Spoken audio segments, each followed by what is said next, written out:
exercise actually summarized what it is for us, which is something that we're not always aware of, and why we need it. I'm going to actually speak about how you can do it. And to do that, we need to recognize how it's going wrong. So let's actually begin with that. It's difficult for us to pay attention to solutions for sleep, even though we might feel that something is not right. I feel it's because we take it for granted.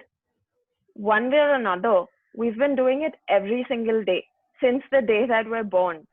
So because the changes and the problems occur so subtly, we tend to disregard them.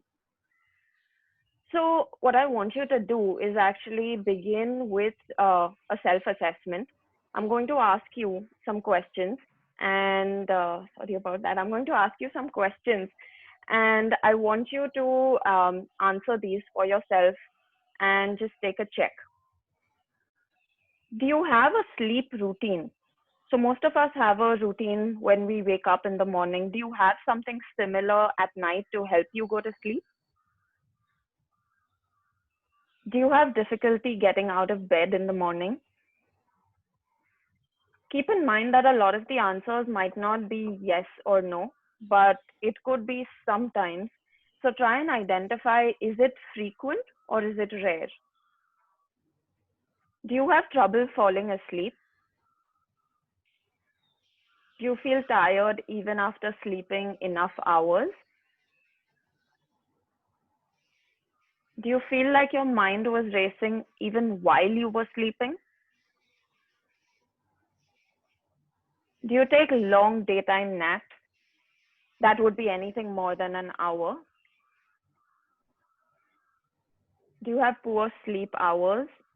So do you sleep late, wake up really late in the afternoon, or are they variable sleep hours? Some days it could be 11 p.m., some days it could be 3 a.m. Do you frequently have troubled dreams? Do you start worrying just before you fall asleep? So when you hit the bed, do you feel that your mind is racing? Do you wake up earlier than you want to? So, of course, if you wake up without an alarm or a few minutes before your alarm, that's great. But let's say your alarm is set to 7 p.m. Do you wake up at 5 or even 6? And lastly, do you think you need to sleep better? It could just be a subjective feeling that you have. So let's understand quantity versus quality. Counting the hours of sleep is important, but so is measuring the soundness of your sleep.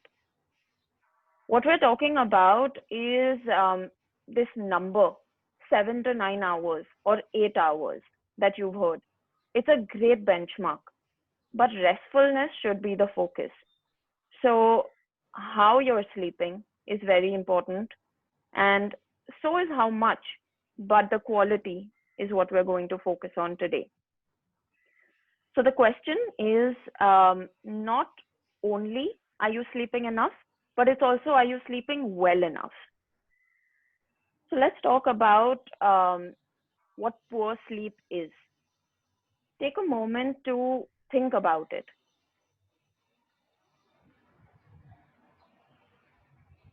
Think about what you identify as sleep problems.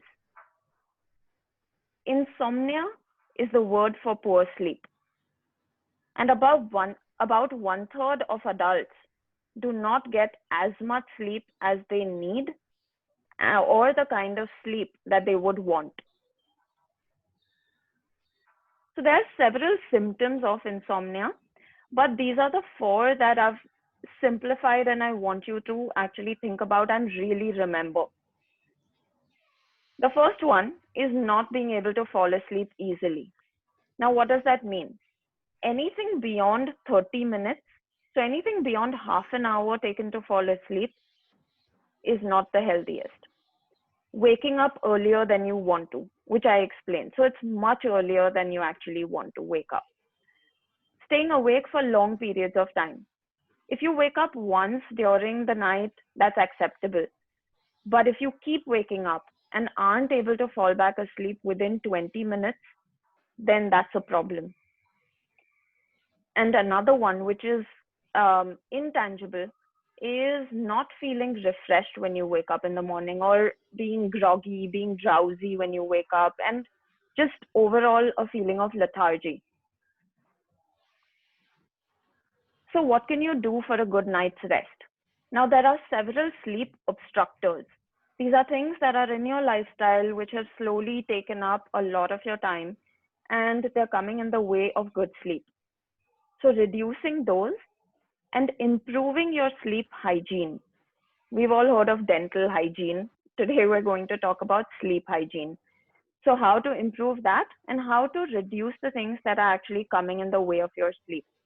So, essentially, a whole lot of different lifestyle changes is what we're going to talk about. The first thing, keep it simple. Don't worry about relaxing. Sleep is rest and relaxation. So, it's very counterintuitive. When you're getting worried about relaxation, you're not allowing yourself to relax. And this is something that most of us are guilty of doing. So, what do you need to cut out? Screen time. I know that we're all kind of aware that we need to cut out screen time. Let's talk about how to optimize it and how to reduce it. Cutting it out is impossible. None of us are going to be able to stop it completely.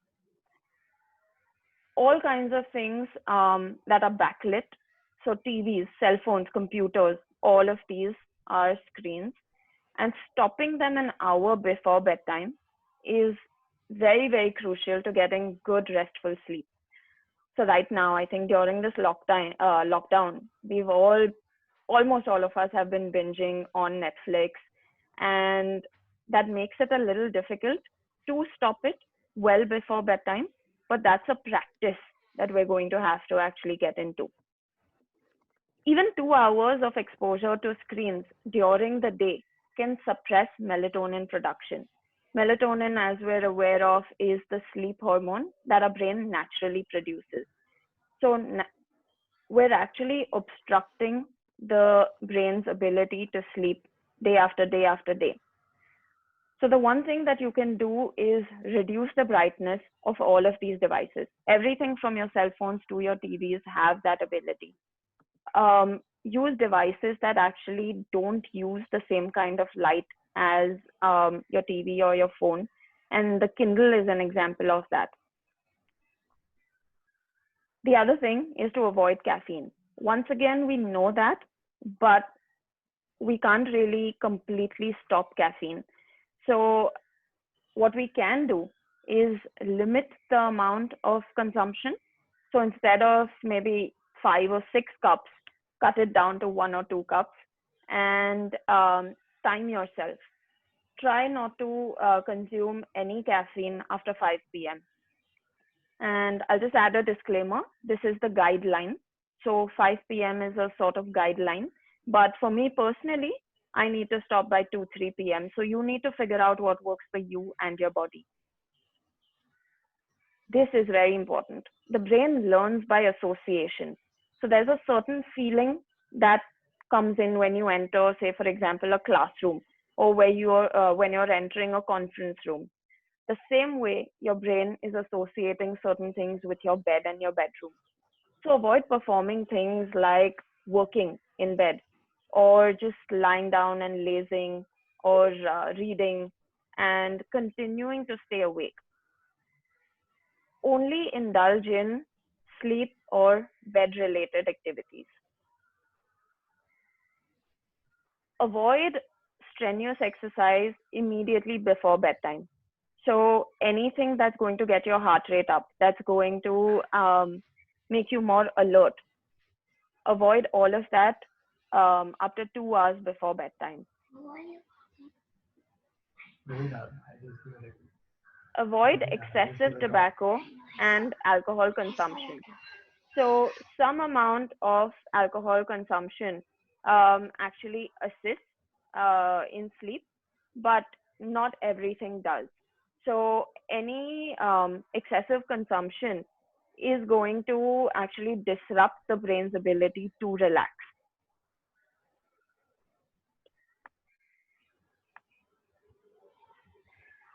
Avoid heavy meals and junk food close to bedtime.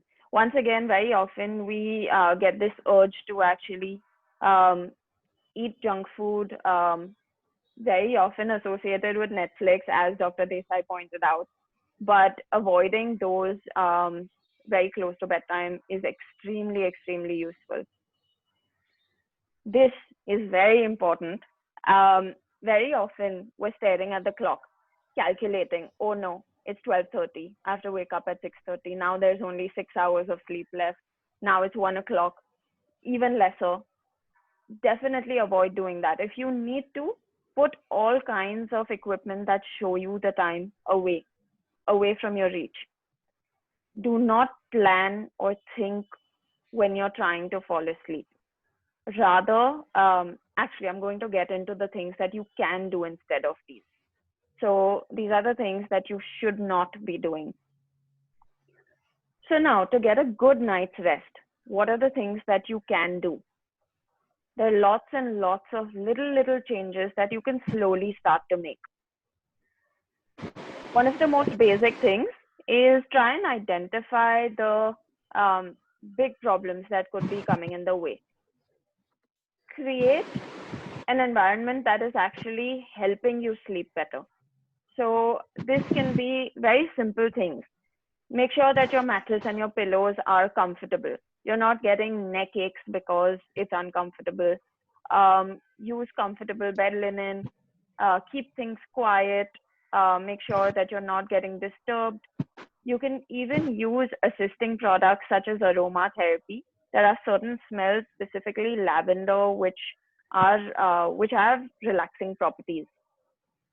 The other thing is that research shows that the optimal temperature for you to fall asleep is to keep your air conditioning at about anything between 21 and 23 degrees Celsius.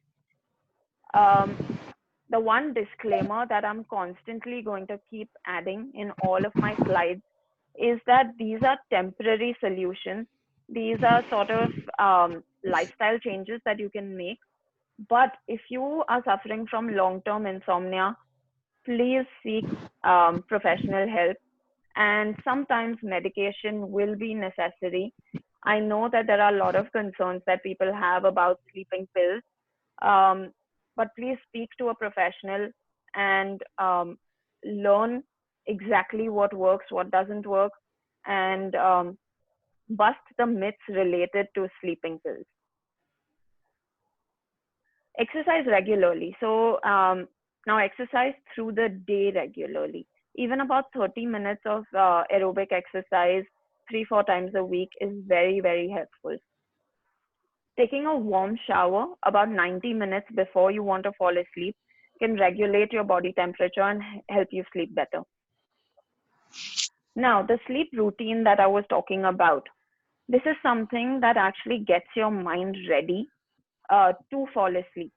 So it keeps sending little signals to your brain that, okay, now it's time to fall asleep. This is helping me wind down. So there could be different things. These are certain examples that are on the screen in front of you, but you could have a completely different routine for yourself. So this pre-bedtime routine is actually it's a good change, and it's a good addition to your everyday life. Um, the cycle of poor sleep. So, of course, as a psychologist, there are people who I see very regularly, and even in my family, what I actually regularly hear is that when I try to fall asleep, my mind starts racing. There are lots and lots of thoughts that come up. So, this is unfortunately actually a cycle. When you're not able to fall asleep, it can actually begin at any of these three stages. But what continues to happen is that this worsens. So there's going to be negative emotions that could lead to changes in behavior. So if I'm feeling sad, I might not be able to fall asleep. I'm going to get into habits of snacking late at night or needing to watch TV to help me pass out. So sleep is very different from passing out, um, which continues to actually allow negative thoughts to process, if not consciously, subconsciously, which once again worsens the negative emotions. Also, poor sleep has been associated. So in research, what they found is that when you don't sleep well, your ability to process negative emotions like sadness, anger, irritability actually reduces. So once again, you actually know this. The nights that you've not slept well, you're going to be in a worse mood. You're going to fly off the handle easily. So what do? Identify your stressor, but do it during the day. Take some time out to actually identify what is stressing you out, what is coming in the way of your sleep. Practice mindfulness. I'm going to actually discuss that a little bit later, but this is a practice which can help you reduce stress considerably. Make a to-do list to help you structure your day so that when you're trying to fall asleep at night, those thoughts don't come up. Oh no, I forgot to finish this. Write down your worries once again during the day. Stop yourself from doing any of this after 5, 6 p.m. Laugh more. It's a solution for pretty much everything. Um, Talk to somebody who you can rely on. And if there are concerns that you have that you cannot share with people close to you, then definitely seek professional help. Through the day, invest in me time. Now, me time can be the simple definition is things that actually give you joy and pleasure. So it could be a hobby, it could be a run, it could be reaching out to a friend, but do things that make you happy. And apart from that, um, indulge in things that help you know yourself better. So journaling is something which can help you also identify stressors and actually know yourself better. I'm actually just going to, Dr. Desai, I think you're still unmuted. Can you please mute yourself? Thank you. All right. Maintaining a sleep journal. Now, the journal that I was talking about before this is a journal where you can actually have an emotional release. So it's more narrative. But a sleep journal is very different. It can be divided into two parts. So one is something that you actually complete in the morning when you wake up, and the other is so the other half is what you can complete right before bedtime. So what this is going to do is it's going to help you track your sleep. It's going to allow you to see habits and trends that are either helping you sleep or that are coming in the way of your sleep. When you can actually review this completed diary, you're going to be able to identify these patterns. You're going to be able to identify the changes that you need to make. They're going to be small incremental changes, and changing one habit at a time is going to take you in the right direction. So I don't know if y'all can see this clearly, but maybe taking a screenshot of this will be useful. I'm just going to keep it on the screen for a second. All right. Okay. Now, there are thoughts that we have associated to sleep. There are several myths that we have around it. I'm just trying to sort of provide to you certain simple, useful things that you can actually do. Make your expectations realistic. So now if you've been sleeping for 6 hours and very limited sleep, don't suddenly try to aim for 9 hours of completely healthy.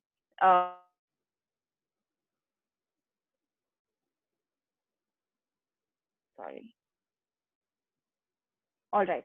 Sorry, I muted myself. Um, Remember not to worry about the time. As we discussed, that's a big one. It's a big hindrance.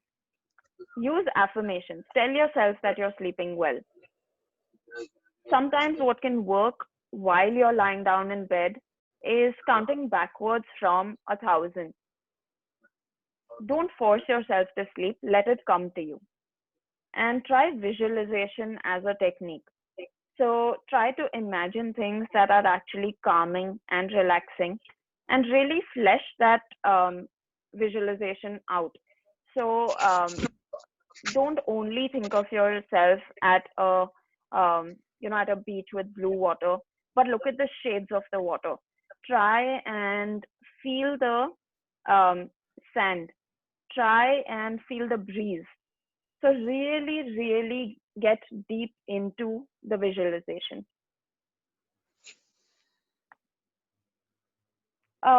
Food and sleep. These are certain natural remedies.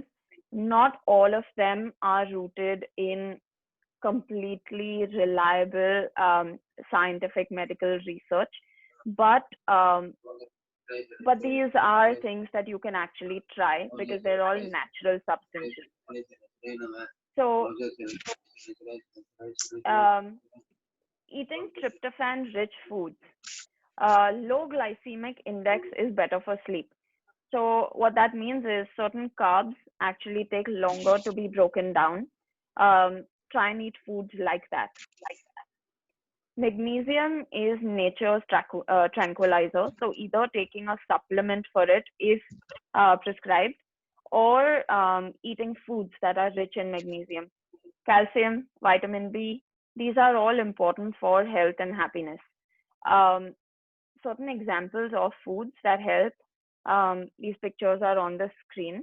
So that's chamomile tea, almonds, walnuts, kiwi, the fruit. Um, these are some simple things. The other thing is fish. Salmon is supposed to be great for sleep as well.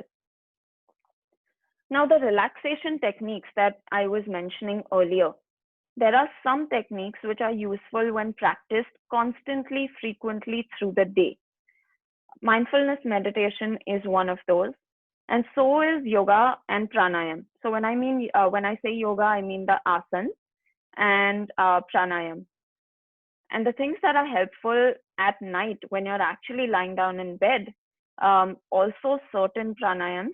So for whoever practices yoga, Brahmari is supposed to be helpful to actually relax your mind. Progressive muscle relaxation. Now, what this means is going from top to bottom or from bottom to top. So, beginning by actually squeezing your muscles really tight, constricting them, and feeling that strain and that pressure. So, let's say you start with your toes. Keep them tight and constricted for about 5 to 7 counts, and then suddenly and quickly release. Do this for pretty much each part of your body very slowly. This is going to actually help you relax and release stress. There are binaural sounds and delta waves, which can actually help your brain to slow down. The slow wave sleep that Dr. Desai mentioned, it can assist your brain in reaching that. And these are things that are freely available on YouTube. Today, we have technology which can actually provide most of these things to us. Guided sleep talk downs. Now, what this is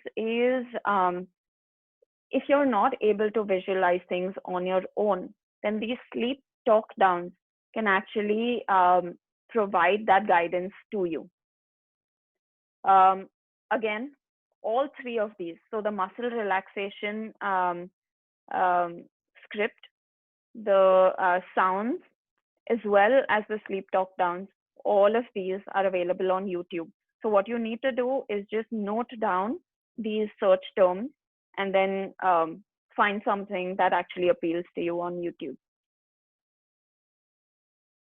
Once again, I'm just going to wait in case you haven't noted it down and would want to. All right. So moving forward, practicing mindfulness. Now, I've mentioned it a couple of times. This cartoon, actually, as you can see, it's really giving you a good juxtaposition of what mindful and mindful means. So having a full mind of lots and lots of different thoughts and just being mindful and being here, present in this moment.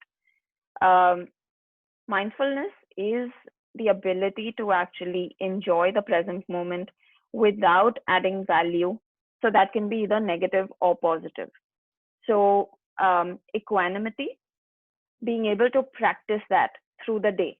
And now the word practice is constantly going to come into the same sentence as mindfulness because it is something that you have to build. You have to continually get better at, no matter how many years you've actually been doing it.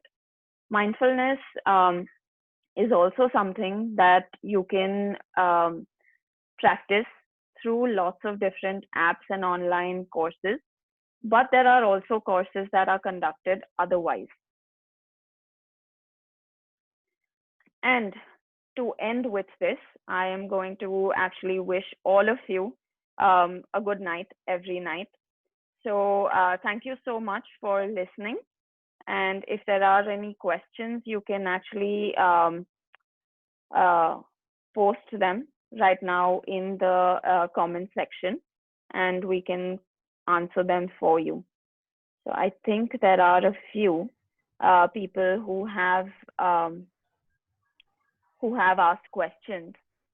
I'm going to now allow you all to unmute yourselves. So if there are questions, please pose them to us.